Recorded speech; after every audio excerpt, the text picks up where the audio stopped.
अऊज़ु बिल्लाहि मिनश शैतानिर रजीम बिस्मिल्लाहिर रहमानिर रहीम सूरतुल अनाम आयत नंबर 49। वल्लदीन कद्दबू बिआयातिना यमस्सुहुमुल अज़ाबु बिमा कानू यफसुकून। और वो जिन्होंने हमारी आयत को झुटलाया उनको अजाब छुएगा बवजह इसके कि वो नाफरमानी करते थे। यानी पीछे जो लोग ईमान लाए उन्होंने अपनी इस्लाह की रसूलों की दावत के नतीजे में, उनका तो अंजाम हमने देख लिया कि कोई खौफ और गम नहीं होगा। यहाँ बिल्कुल ऑपोजिट बात हो रही है कि वो जिन्होंने फिर झुटला दिया आयत को उनको अजाब पहुंचेगा क्योंकि उन्होंने नाफरमानी की थी। तो इससे ना कुछ हकायक हमारे सामने, आयत तो सिंपल है, कुछ हकायक हमारे सामने वाजे होते हैं। एक तो ये हकीकत वाजे होगी कि अल्लाह के रसूल अल्लाह की रहमत का मजहर होते हैं। उनकी बेसत के मकासद में अजाब नहीं होता कि यानी नबूवत का मकसद या उनके आने का मकसद ये होगा कि अजाब आएगा, नहीं, ये मकसद नहीं होता। बल्कि अजाब कब आता है? जब उनको झुटला दिया जाता है, तो फिर झुटलाने का नतीजा होता है अजाब। दूसरी हकीकत यह है कि रसूलों से लोगों की एक्सपेक्टेशन वही होनी चाहिए जिस मकसद के तहत वो भेजे गए हैं। रसूल क्यों भेजे जाते हैं? ईमान की दावत, अमले साले की हदायत, ये कॉमन सेंस की बात है ना, ऊपर बताया अल्लाह ने मुबशरीन व मुनजरीन। अब अगर हम एक डॉक्टर से मर्ज का इलाज एक्सपेक्ट ना करें बल्कि ये एक्सपेक्ट करें कि वो हमें इंजीनियरिंग की कोई टिप्स देगा, तो ये तो फिर हाँ, हाँ, एक एक कॉमन सेंस की वही वाली बात है कि खिलाफ बात है। तीसरी हकीकत ये है कि हिस्सी मौजज़ात दिखाना, ये चीज ना रसूलों की खसूसियत है और ना इनकी दावत और तबलीग के काम में लाजमी जुज होती है। हर रसूल को मौजज़ात, हिस्सी मौजज़ात नहीं अता किए गए। यानी ये जो हिस्सी मौजज़ात होते हैं ये नबूवत की शर्त नहीं होते। हाँ, दलील हो सकती है, शर्त नहीं होती।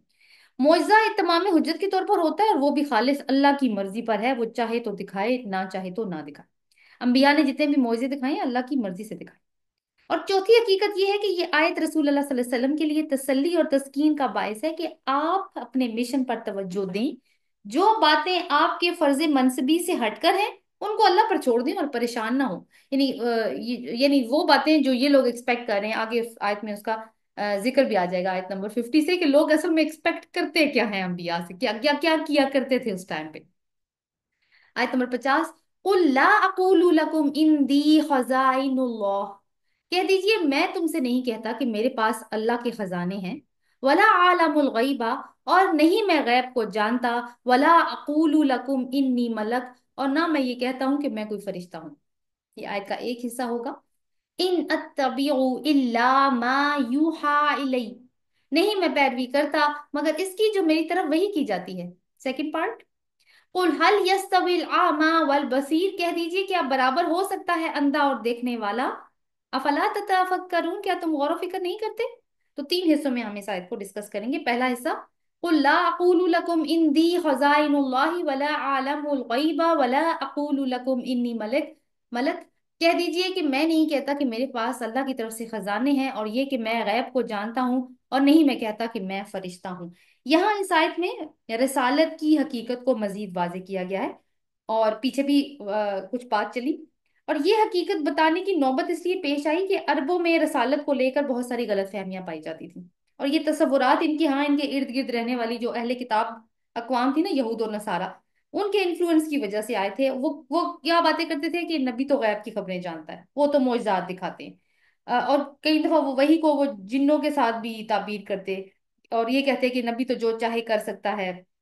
जादू टोने का कॉन्सेप्ट भी है। जैसे सुलेमान अलैहिस्सलाम के बारे में हमने अल बकरा में पढ़ा कि सुलेमान अलैहिस्सलाम को अल्लाह ताला ने बहुत पावरफुल सल्तनत अता की थी। उनकी जो हुक्मरानी थी वो पहाड़ों उस पे, हवाओं पे और परिंदों पे भी और बाकी मखलूकात पे भी थी।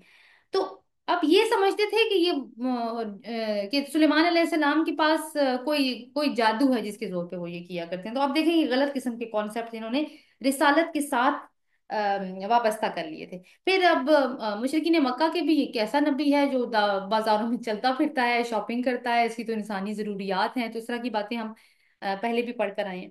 तो उनको अब सालों को सामने रोक जोड़ लें। लेकिन यह है कि इस्लाम ने आकर रसूल की सच्ची तस्वीर सामने रखी और नबूवत का वाज़ेह तस्वुर दिया।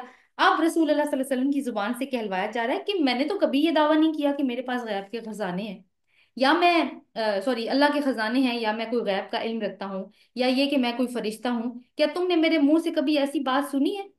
मैं तो सिर्फ एक इंसान हूँ। اور ایک چھپا ہوا اشارہ اس آیت میں یہ بھی ہے کہ اگر تم یہ سمجھتی ہو کہ میں یہ کہتا ہوں، میں ایسی باتیں کرتا ہوں، تو اس کا مطلب ہے کہ تم نے تو پھر میری کبھی بات سنی ہی نہیں نا، کہ میں کہتا کیا ہوں، میری دعوت کیا ہے، وہ تو تم نے کبھی سنا ہی نہیں۔ اگلا حصہ دیکھتے ہیں، ان اتبع الا ما یوحى الی، نہیں میں پیروی کرتا اس کی جو میری طرف وحی کی جاتی ہے، یعنی میں تو وہی کہتا ہوں، وہی کرتا ہوں جس کی مجھے وحی کی جاتی ہے، اور اسی کی دعوت تمہیں بھی دیتا ہوں، تم کیا سمجھ بیٹھے ہو، یہ میرا کام ہے جو میں کر رہا ہوں۔ اور ویسے جو جو لوگ اس طرح کے چیزیں ایکسپیکٹ کرتے ہیں انبیاء سے کہ وہ کوئی ایسے جادو ٹونے دکھائیں گے یا کوئی اس طرح کی مسحور کن کرتب کر کے دکھائیں گے، ان کو ہم ان کی عقل پہ پھر ہم شک ہی کر سکتے ہیں۔ اور نبی اور عام انسان میں فرق کیا ہے کہ نبی کے اوپر وہی آتی ہے۔ آگے لاسٹ پارٹ، قل هل يستوي الاعمى والبصير، کہہ دیجئے کیا اندھا اور دیکھنے والا برابر ہو سکتے ہیں، افلا تتفکرون، کیا تم غور و فکر نہیں کرتے؟ تو آخر میں یہ ارشاد ہوا کہ ان سے پوچھو کہ اگر یہ ذرا بھی سوچنے اور سمجھنے کے لائق ہیں تو بتائیں کہ کیا اللہ کی ہاں اندھے اور آنکھیں کھول کر چلنے والے، اپنی خواہشات کے پیچھے اندھے ہو کر چلنے والے، اور وہ جو اللہ کے راستے پہ چلتے ہیں ایک جیسے ہو جائیں گے، یا نیک اور بد کا انجام ایک ہی جیسا ہوگا؟ تو کوئی بھی ذی شعور انسان اس کا جواب نفی میں ہی دے گا کہ نہیں ایسا نہیں ہو سکتا۔ تو کیا تم تھوڑا بھی غور و فکر نہیں کرتے؟ اور دوسرا معنی اس کا یہ بھی ہو سکتا ہے کہ پیغمبر یہ کہہ رہے ہیں کہ میں جن حقیقتوں کو تمہارے سامنے پیش کر رہا ہوں نا، وہ میرے علم میں ہے، اور وہ علم وہی کے ذریعے اللہ تعالیٰ نے مجھے دیا، اور میری آنکھوں دیکھی شہادت کی بات ہے۔ جبکہ جو تم بات کرتے ہو وہ یا تو تمہارے اپنے فلسفیز پہ بیس کرتی ہے، جس کی تم کوئی دلیل نہیں لا سکتے کہ ہم نے کہاں سے یہ دلیل پکڑی، اور نہ ہی، اور یا پھر تم اپنے آباء و اجداد کی پیروی کرے۔ لہٰذا اس اعتبار سے دیکھو کہ تم اندھے بنے ہوئے ہو کہ تم اس طرح کی ایکسپیکٹیشن رکھ رہے ہو ایک رسول کے ساتھ۔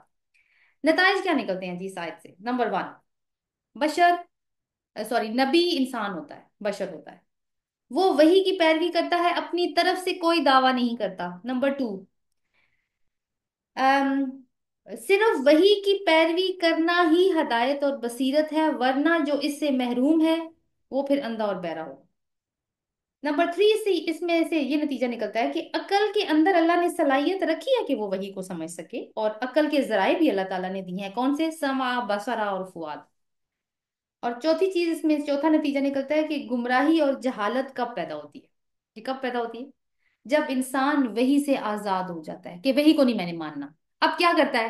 اب اب نئے نئے روز روز نئے نئے تجربے کرتا ہے اپنی عقل کی بنیاد، اور پھر کیا ہوتا ہے جب تجربے کرتا ہے تو کبھی کوئی نتیجہ آتا ہے، کبھی کوئی نتیجہ، پھر ایک چیز رائج ہوتی ہے، پھر اس کو ہٹا کے دوسری چیز رائج کر دیتے ہیں، کیونکہ عقل خود توازن پر نہیں رہ سکتی جب تک کہ اس کے ساتھ وہی نہ ہو۔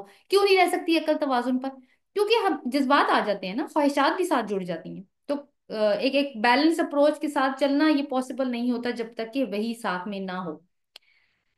جیسے کہ فار ایگزامپل آپ دیکھیں کہ زمین پر انصاف کا نظام قائم کرنے کا معاملہ ہو، اس کے لیے اللہ تعالیٰ نے مکمل گائیڈ لائن بھیجی ہے کہ کیسے کرنا ہے۔ اگر انسان خود وہ نظام قائم کرنا چاہیں اپنی عقل سے یا اپنی فلسفیز کے اوپر بیس کر کے، تو کیا واقعی وہ ایسا نظام قائم کر پائیں گے جو ہر ایک کو انصاف دے؟ کیونکہ وہ تو ہر ایک انسان کی فطرت کو نہیں جانتے، ہر ایک انسان کی ریکوائرمنٹ کو نہیں جانتے، اس کے بیک گراؤنڈ کو نہیں جانتے، اس کی صلاحیتوں کو نہیں جانتے، لیکن وہ رب جس نے ان کو بنایا ہے وہ زیادہ بہتر جانتا ہے۔ ہاں، جہاں تک عام علوم کی ایکسپلوریشن کی بات ہے، جیسے ٹیکنالوجی کا میدان ہے یا پھر انڈسٹریل ریولوشن کی بات ہے، تو اس میں انسان اپنی عقل استعمال کرے، کسی نے نہیں روکا، کیونکہ ان کے اندر کوئی نقصان ہو تو پوری انسانیت خطرات سے دوچار نہیں ہوتی۔ اور ایک نتیجہ ہم یہ بھی نکالتے ہیں اس میں سے کہ وہی انسانی عقل کی راہ میں رکاوٹ نہیں ہے۔ یہ جو ہمارا کانسیپٹ بن گیا ہے نا کہ دین کے راستے پر چلیں گے تو دنیا الگ ہو جائے گی، یہ غلط بات۔ دین کا مطلب ہی لائف سٹائل ہے، اور لائف سٹائل کیوں چاہیے؟ دنیا کی زندگی گزارنے کی۔ یہ ساری گائیڈ لائن، یہ جو اتنی موٹی کتاب آپ کے سامنے پڑی ہے، یہ کیا ہے؟ یہ مینول ہے نا، ایک گائیڈ لائن ہے کہ how to go through this world. Anyway, آگے چلتے ہیں اگلی آیات پہ، 51 سے لے کے 55 تک کا مضمون نوٹ کر لیجیے۔ رسول اللہ صلی اللہ علیہ وسلم کو خطاب فرمایا جا رہا ہے اور کچھ احکامات دیے جا رہے ہیں۔ نمبر ون، انذار تو قرآن کے ذریعے کرنا ہے نا، ٹھیک ہے، تو یہی بات کی ہے کہ قرآن کے ذریعے انذار کریں، آخرت کے بارے میں لوگوں کو ڈرائیں۔ دوسری بات ہے کہ کس طرح کے لوگوں کو رسول اللہ صلی اللہ علیہ وسلم کو اپنے ساتھ ملا کر رکھنا ہے اور کن کو نہیں ملا کر رکھنا۔ جن کو ملا کر رکھنا ہے پھر ان کے ساتھ آپ کا رویہ کیسا ہونا چاہیے۔ اور تیسری بات اس میں جو ڈسکس کریں گے ہم وہ یہ ہے کہ اہل ایمان کے سلسلے میں متکبر لوگوں کی بات نہیں سننی، اور چوتھا کہ معاشرے کی جاہلی اقدار کو ختم کر کے اسلامی اقدار کو فروغ دینا ہے۔ یہ چار پوائنٹس انشاءاللہ ہم ڈسکس کریں گے۔ بہت ہی خوبصورت آیات آ رہی ہیں۔ 51 وَأَنذِرْ بِهِ الَّذِينَ يَخَافُونَ أَن يُحْشَرُوا إِلَىٰ رَبِّهِمْ، اور ڈرائیے ساتھ اس کے، بھی جہاں لکھا ہوا ہے اوپر قرآن دیکھ لیں، ہی کی ضمیر جو ہے وہ قرآن کی طرف جائے گی، اور ڈرائیے ساتھ اس کے ان کو جو اس بات کا خوف کھاتے ہیں کہ وہ اپنے رب کے حضور جمع کیے جائیں گے، اکٹھے کیے جائیں گے، سوری۔ لَيْسَ لَهُم من دونه من ولی ولا شفیع لعلهم یتقون، نہیں ہوگا ان کے لیے اس کے سوا کوئی دوست اور نہ ہی کوئی سفارشی کہ وہ ان کو بچا لیں یا وہ بچ جائیں ان کی مدد سے۔ یعنی کن لوگوں کو انذار کرنا ہے، ایک پوائنٹ یہ ہے۔ دوسری بات ہے کہ ان لوگوں کی کیا خصوصیت ہے اور وہ کیا، اور ایک حقیقت بتائی گئی ہے وہ کیا ہے۔ تو اوپر کی جو آیات ہیں اس میں یہ اعلان پیغمبر علیہ السلام کی زبان مبارک سے کروا دیا گیا کہ نہ میں خزانوں کا مالک، نہ میں غیب جانتا ہوں، نہ میں فرشتہ ہونے کا دعوے دار ہوں، میں تو بس وہی کی پیروی کرتا ہوں جو میری طرف بھیجی جاتی ہے۔ اب ارشاد ہو رہا ہے کہ جو لوگ کسی عذاب کی نشانی کے منتظر ہیں ان کو ان کے حال پہ چھوڑ دیجیے۔ ہاں، البتہ جو عقل اور فکر سے کام لینے والے لوگ ہیں، جو اپنے دلوں کے اندر یہ خوف رکھتے ہیں کہ ایک دن بہرحال انہیں اللہ کے حضور حاضر ہونا ہے، اور اس طرح حاضر ہونا ہے کہ ان کا کوئی حامی اور سفارش کرنے والا نہیں ہوگا وہاں پہ جو ان کو اس دن کی پکڑ سے بچا سکے، تو ان لوگوں کو یا ایسے لوگوں کو قرآن کے ذریعے خبردار کیجیے۔ اس کتاب سے فائدہ وہی اٹھاتے ہیں نا جو متقی ہوں گے۔ اب اس کے برعکس وہ لوگ جو شریک اور سفارشی بنا کر بیٹھ جاتے ہیں اور ان سے امیدیں وابستہ کیے ہوئے ہوتے ہیں کہ وہ ان کو اللہ کی پکڑ سے بچا لیں گے، تو وہ تو ایسے لوگ ہیں کہ دنیا جہان کی نشانیاں بھی ان کو دکھا دی جائے نا تو ایمان سے محروم ہی رہیں گے۔ کیا بات نکلی اس آیت سے کہ انذار کرنے کے لیے فکری اور عقلی دلائل قرآن میں موجود ہیں، اور اسی سے بات بن سکتی ہے، نہ یہ کہ عذاب ہی دکھایا جائے۔ دوسری بات کہ قرآن بھی ان کو فائدہ دے گا جن کے اندر فطرت زندہ ہوگی۔ اور تیسری چیز کہ تقوی سے جو چیز روکتی ہے وہ جھوٹی امیدیں ہیں جو انسان غیر الہوں سے یا اللہ کو چھوڑ کے باطل معبودوں سے وابستہ کر لیتا ہے۔ آگے دیکھتے ہیں آیت نمبر 52۔ وَلَا تَطْرُدِ الَّذِينَ يَدْعُونَ رَبَّهُمْ بِالْغَدَاةِ وَالْعَشِيِّ يُرِيدُونَ وَجْهَهُ کو انڈرلائن کی، اور نہ آپ دور کیجئے ان کو جو اپنے رب کو صبح اور شام پکارتے ہیں اور وہ اس کا چہرہ چاہتے ہیں۔ ایک حصہ یہ ہے آیت کا، اور دوسرا ما علیک من حسابہم من شیء وما من حسابک علیہم من شیء فتطردہم فتکون من الظالمین، نہیں ہے آپ پر ان کے حساب میں سے کوئی چیز اور نہیں ہے آپ کے حساب میں سے ان پر کوئی چیز، پھر اگر آپ انہیں دور کریں گے تو آپ ظالموں میں سے ہو جائیں گے۔ تو اوپر والی آیت سے واضح ہو گیا کہ کن لوگوں کو انذار فائدہ دے گا، جو اپنے رب کے حضور پیش ہونے سے ڈرتے ہیں۔ اب رسول اللہ صلی اللہ علیہ وسلم سے کہا جا رہا ہے کہ آپ نے ان لوگوں کو اپنے ساتھ رکھنا ہے، یعنی یہ آپ کی ٹیم کا حصہ ہوں گے۔ تو یہ لوگ کون ہیں؟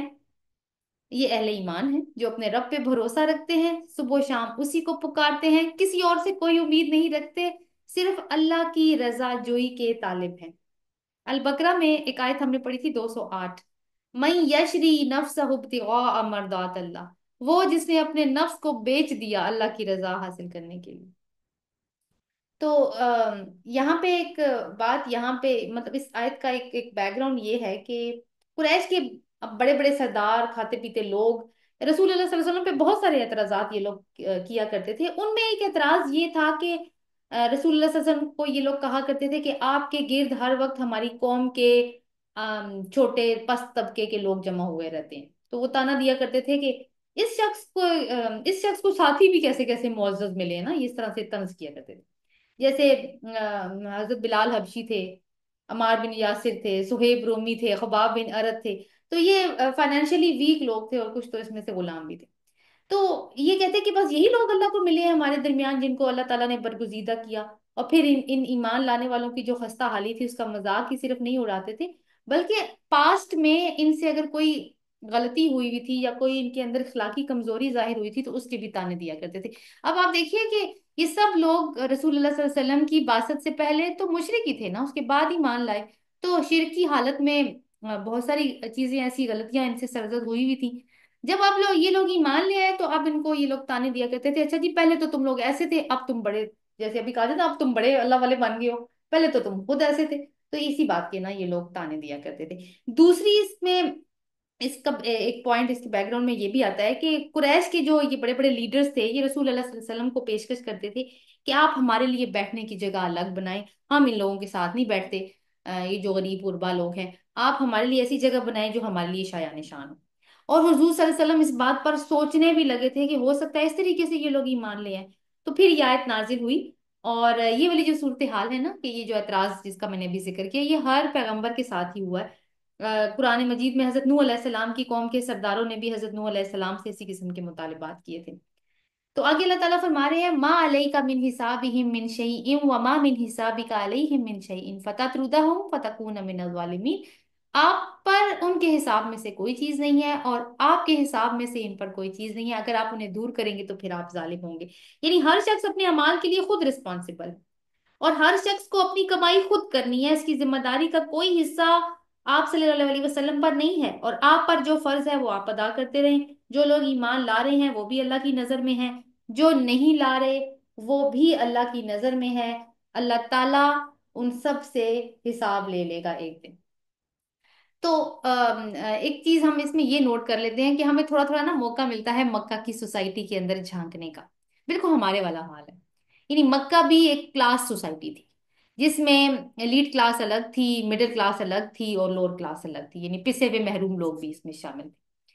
अब आपको पता है कि ये जो पिसे हुए महरूम लोग होते हैं इनका माशरे में कोई मकाम नहीं होता, वैसे भी तो उस माशरे में भी कोई मकाम नहीं था।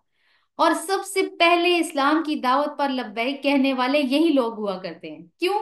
क्योंकि दीन मसावात की बात करता है, वो क्लास की बात नहीं करता, इक्वालिटी की बात करता है। इस आयत में रसूलुल्लाह सल्लल्लाहु अलैहि वसल्लम का किरदार बहसीयत एक लीडर के दिखाया जा रहा है। देखिए, एक ये हकीकत है कि एक लीडर को ऐसे लोगों की जरूरत होती है जो उसके काम में सबसे ज्यादा फायदा मंद हो। और मुआशरे के जितने ज्यादा इन्फ्लुएंसिंग लोग होंगे ना, अगर वो एक रसूल के मददगार बन जाते हैं तो उसके मिशन में कामयाबी के चांसेस बढ़ जाते हैं। इसलिए कि जो एलीट क्लास होती है बाकी के लोग उनको फॉलो करते हैं। तो रसूल, अब आप देखें, मूसा अलैहिस्सलाम को हमने पहले भी शायद बात कर चुके हैं कि मूसा अलैहिस्सलाम को डायरेक्ट अल्लाह ताला ने फिरौन के पास भेजा था, यानी बादशाह के पास पहले जाओ उसको दावत दो। तो इसी तरह जब भी रसूल आते हैं तो पहले सरदारों से ही बात शुरू करते हैं, दावत का सिलसिला शुरू करते हैं, ताकि वो लोग साथ मिल जाएं तो मददगार, मदद का जो एलिमेंट है वो बढ़ जाए। अच्छा, इस सूरत में ये मुमकिन हो सकती है बात कि वो उधर तवज्जो दें तो जो छोटा तबका है वो ओवरलुक हो जाए। मगर यहाँ पे बताया गया है कि इस्लाम के अंदर कोई क्लासिज्म, कोई रेसिज्म, कोई स्टेटस को नहीं है, बल्कि अगर अहमियत है अल्लाह के नजदीक तो उनकी ज्यादा है जो अल्लाह की रजा चाहें, युरीदून वजहा, जो उसका चेहरा चाहें। आयत नंबर 53 देखते हैं। वह अब ये भी उसी कॉन्टेक्स्ट में चलेगी। वकदालिका फतन्ना बादहुम बिबादिल लियकूलू अहाउलाई मन्नल्लाहु अलैहिम मन्नल्लाहु अलैहिम मिन बैनिना। और इसी तरह हमने इनके बाज को बाज के साथ आजमाया ताकि वो कहें कि क्या ये वो लोग हैं जिन पर हमारे दरमियान में से अल्लाह ने एहसान किया। तो यहाँ पे हम देखेंगे कि आजमाइश को किस किस तरीके की आजमाइश में ये लोग डाले गए हैं। अल्लाह ने बाज को बाज के जरिए कैसे आजमाया है, और उस आजमाइश के नतीजे में कुछ लोग कोई बात कर रहे हैं, वो बात क्या है? आखिर में क्या है? अलैहिस्सलाहु बि आलम बिशाकिरीन, क्या अल्लाह वाकिफ नहीं है, खूब जानने वाला नहीं है शुक्र करने वालों? तो इस दुनिया में अमीरी या गरीबी दोनों क्या है? इम्तिहान। अल्लाह ने अपनी एक सुन्नत बयान फरमाई है कि हमने दुनिया में किसी को जो दौलत दी है तो उस बुनियाद पर नहीं दी कि वो इसका हकदार था। इसी तरह अगर किसी को गुर्बत दी है तो इस वजह से नहीं दी कि इसका कोई कसूर था, बल्कि दौलत एक को देकर और गुर्बत दूसरे को दे के दोनों का इम्तिहान किया है। क्या नेमत पाने वाले मुतकब्बिर तो नहीं हो गए नेमतें पाके? कहीं वो गरीबों को धुतकार तो नहीं रहे? और क्या गरीब अपनी गुर्बत पर और अपनी नेमतों की कमी पर साबित रहता है, या अल्लाह से शिकवे शिकायतें करता है? तो यही वो फितना है जिसका यहाँ पर जिक्र हो रहा है कि अहले कुरैश अपने आप को क्योंकि बहुत बुलंद क्लास समझते थे, इसी वजह से उनके अंदर गरूर और तकब्बुर भरा हुआ था। जब अब क्या है कि ये जो अहले ईमान साथी है ना रसूलुल्लाह सल्लल्लाहु अलैहि वसल्लम के, जाहिर है जो لوअر کلاس سے تعلق رکھتے ہیں، فائنینشیل لوअر کلاس سے تعلق رکھتے ہیں، اللہ کے نزدیک تو ان کی کلاس بہت ہائی ہے، اللہ تعالیٰ ان کے درجات میں مزید اضافہ کرے، ان سے راضی ہو۔ لیکن جو as a matter of fact جو بات یہاں پر ہو رہی ہے کہ جب یہ غریب صحابہ اب رسول اللہ صلی اللہ علیہ وسلم کے مشن میں شامل تھے، جب یہ ان کو دعوت دیتے تھے نا تو یہ آگے سے مذاق اڑاتے تھے کہ دیکھو ذرا اس کو، اپنی اوقات نہیں دیکھتا اور ہمیں سمجھانے چلا ہے۔ صاحب حیثیت لوگ یہ سمجھتے ہیں کہ مفلسوں کو ہم پہ فضیلت کیسے مل سکتی ہے، فضیلت تو ہمارے پاس ہے، کیوں؟ کیا معیار ہوتا ہے؟ دولت، پوزیشن، پاور، اونچا خاندان۔ سورۃ البقرہ میں ہم نے پڑھا تھا نا، جب طالوت کو بنی اسرائیل کا بادشاہ بنایا گیا تھا تو بنی اسرائیل کے سرداروں کا پہلا اعتراض کیا تھا؟ یہ بادشاہ کیسے بن سکتا ہے، اس کے پاس تو مال ہی نہیں ہے۔ اللہ کو یہی ملا تھا بادشاہ بنانے کے لیے، تو یہی بات قریش بھی کر رہے ہیں، اور یہ بات باقی انبیاء کے پیروکاروں کے بارے میں بھی کہی جاتی ہے کہ وہ بھی ایسی باتیں کرتے رہے۔ سورۃ احقاف کی آیت نمبر 11 ہے، وقال الذين كفروا للذين آمنوا لو كان خيرا ما سبقونا إليه۔ ان کافروں نے مومنوں سے کہا کہ اگر اس دین میں کوئی خیر ہوتی تو یہ لوگ ہم سے سبقت نہ لے جاتے۔ تو ان کی کیا سوچ ہے کہ اس دین میں کوئی خیر نہیں ہے، اگر خیر ہوتی تو ایلیٹ کلاس اس کا حصہ بنتی نا، یہ غریب غربا تھوڑی اس کا حصہ بنتے۔ اور ویسے بھی آپ کو پتا ہے کہ ایلیٹ کلاس جو ہوتی ہے اس کو اللہ کی ضرورت نہیں ہوتی، نہ دین کی ضرورت ہوتی ہے اس کو۔ تو ایمان اور اسلام کا معاملہ ایک طرف بھی کر دیں اگر، تو یہ مکہ والے تو نبوت کو بھی اپنی جاگیر سمجھتے تھے کہ یہ بھی ہمارے اوپر آنی چاہیے تھی، اگر آنی ہی تھی تو یہ کسی مکہ یا طائف کے رئیسوں میں سے اللہ نے کوئی نبی کیوں نہیں بنایا؟ یہ در یتیم ہی ملا تھا اللہ کو نبی بنانے کے لیے، یہ اعتراض بھی کرتے تھے یہ لوگ۔ تو اللہ تعالیٰ اس کا جواب کیا دیتے ہیں؟ علیہ صلاح بعلم بالشاکرین، کیا اللہ خوب جاننے والا نہیں ہے شکر گزاروں کو؟ کس بات پہ شکر؟ ان نعمتیں وہی پر۔ تو قرآن نے ان کے غرور کا کیا جواب دیا کہ یہ وہی تو اللہ کی رحمت اور نعمت ہے جو صرف ان کے حصے میں آتی ہے جو اس نعمت کی قدردانی کرتے ہیں، جنہوں نے اپنی آنکھوں پہ غرور کی پٹی نہیں باندھی، جنہوں نے اس دعوت حق کو اپنے کان بند نہیں کیے ہوئے دعوت کے اوپر، اور جنہوں نے اپنے دلوں کو مردہ نہیں ہونے دیا۔ یہ تو صرف قدردانی وہی کر سکتے ہیں، بلکہ اس نعمت کو آگے بڑھ کر انہوں نے اپنے گلے کا ہار بنایا۔ یہی قدردانی تو شکر گزاری ہوتی ہے نا، کہ کوئی ہمیں نعمت دے تو ہم آگے سے اس کو کس طریقے سے ویلکم کریں۔ تو اللہ بہتر جانتا ہے کہ اس کے رسول کے مشن کے معاون کن لوگوں کو ہونا چاہیے، اور وہ اللہ نے بتا دیا کہ کون سے لوگ ہوں گے، اور رسول صلی اللہ علیہ وسلم کو بتا دیا کہ کن لوگوں کو ساتھ رکھنا ہے۔ اب اگلی آیت بھی آپ دیکھیں کہ بہت ہی خوبصورت آیت ہے، آیت نمبر 54، وَإِذَا جَاءَكَ الَّذِينَ يُؤْمِنُونَ بِآيَاتِنَا فَقُلْ سَلَامٌ عَلَيْكُمْ۔ اور جب آپ کے پاس وہ آئیں جو ہماری آیات پر ایمان لاتے ہیں، بس کہہ دیجئے تم پر سلام ہو۔ كَتَبَ رَبُّكُمْ عَلَىٰ نَفْسِهِ الرَّحْمَةَ، اللہ نے تمہارے رب نے اپنے نفس پر رحمت کو لکھ لیا ہے، انہو من عمل منکم سوءا بجہالت ثم تاب من بعدہ واصلح فانہ غفور رحیم، کہ بے شک جو تم میں سے برے عمل کرے جہالت کی وجہ سے، پھر وہ توبہ کر لے اس کے بعد اور وہ اصلاح کر لے، تو بے شک وہ بہت بخشنے والا ہے اور نہایت رحم کرنے والا ہے۔ تو سب سے پہلے ہم دیکھتے ہیں کہ جب ہمارے نبی سے اللہ تعالیٰ فرما رہے ہیں کہ جب یہ ایمان والے آپ کے پاس آئیں تو آپ نے کیا کہنا ہے ان کو؟ سلام علیکم۔ ان شکر گزاروں کی کس طریقے سے قدر فرمائی ہے اللہ تعالیٰ نے، کہ آپ کو ہدایت فرمائی ہے کہ جس طرز عمل کا مطالبہ آپ سے قریش کرتے ہیں نا کہ آپ ان غریب مومنوں سے کریں، اس سے بالکل متضاد رویہ آپ نے اپنانا ہے۔ کیا؟ جب وہ آئیں تو ان کو کہیں سلام علیکم، آپ پر سلامتی ہو۔ سلام جس طرح ملاقات کا اور رخصت کا کلمہ ہے، ہم ملتے ہیں تو سلام کرتے ہیں، بچھڑتے ہیں تو سلام کرتے ہیں، اسی طرح یہ ویلکم کا کلمہ بھی ہے۔ جیسے فرشتے توحید پر ثابت قدم رہنے والوں کا خیر مقدم کرتے ہوئے کیا کہیں گے؟ سلام علیکم، تم پر سلامتی ہو، ادخلوا الجنت بما کنتم تعملون، جنت میں داخل ہو جاؤ ان اعمال کی وجہ سے جو تم کیا کرتے تھے۔ النحل 32۔ تو رسول اللہ صلی اللہ علیہ وسلم کو جن کا مقام اس قدر بلند ہے، ان کو حکم دیا جا رہا ہے کہ جب یہ آئیں، یہ ایمان والے آئیں، تو آپ نے سلام میں پہل کرنی ہے۔ اور اس میں ایک اشارہ یہ بھی نظر آتا ہے کہ یہ سلام اللہ کی طرف سے بھیجا جا رہا ہے۔ علامہ ابن جوزی اپنی تفسیر میں لکھتے ہیں کہ رسول اللہ صلی اللہ علیہ وسلم نے فرمایا، سب تعریفیں اس ذات کے لیے ہیں جس نے میری امت میں ایسے لوگ بنائے جنہیں پہلے سلام کرنے کا مجھے حکم دیا گیا۔ تو یہ تھا ان کا مقام اللہ کی نظر میں، اور بنیاد کیا تھی؟ کیوں؟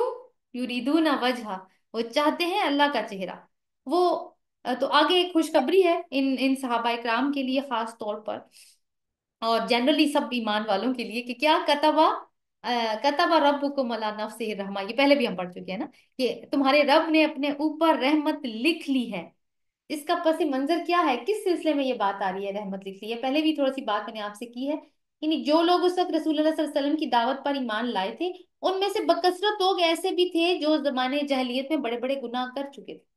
अब कबूल इस्लाम के बाद इनकी जिंदगियां बदल गई थी, लेकिन मुखालिफिन उनको पिछली जिंदगी के ताने दिया करते थे। तो उसी पर फरमाया जा रहा है कि अहले ईमान को तसल्ली दो, उन्हें बताओ। जो आगे बात हो रही है ना, क्या बताओ? कि अल्लाह तो इतना रहीम है कि तुम में से अगर कोई जहालत की वजह से, जहालत का मतलब है जज्बात की वजह से कोई गलत काम कर लेता है और उसके बाद तौबा कर लेता है, तो अल्लाह तो बख्शने वाला है और माफ करने वाला है। इसी तरह का मजमून सूरत निसा में भी हम पढ़ के आए हैं, आयत नंबर 17 में, इन्नमा तौबतु अल्लाही, बेशक तौबा अल्लाह के जिम्मे है, लिल्लज़ीन यामलून सुअ बिजहाला, उन लोगों के लिए जो कोई गलत काम जहालत की वजह से कर लेते हैं। सुम्मा यतूबून मिन करीब, फिर वो करीब से ही तौबा कर लेते हैं। फउलाइका यतूबुल्लाहु अलैहिम वकान अल्लाहु अलीमन हकीमा, और यही लोग हैं जिन पर अल्लाह मेहरबान होता है, और अल्लाह तो बहुत जानने वाला है और बहुत हिकमत वाला है।